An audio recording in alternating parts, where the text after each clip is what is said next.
خدا نے آدم کو حکم دیا کہ آدم تم ان کو ان چیزوں کے نام بتاؤ۔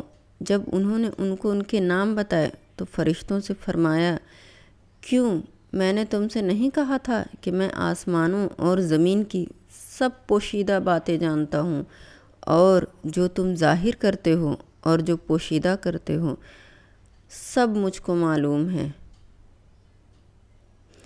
اور جب ہم نے فرشتوں کو حکم دیا کہ آدم کے آگے سجدہ کرو تو وہ سجدے میں گر پڑے، مگر شیطان نے انکار کیا اور غرور میں آ کر کافر بن گیا۔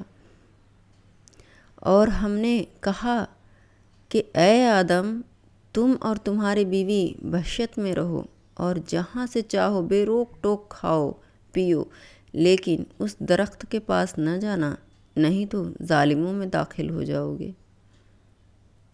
اگر آپ کو یہ میرا ویڈیو اچھا لگا تو آپ اسے لائک کریں، شیئر کریں اور میرے چینل کو سبسکرائب کریں۔ شکریہ۔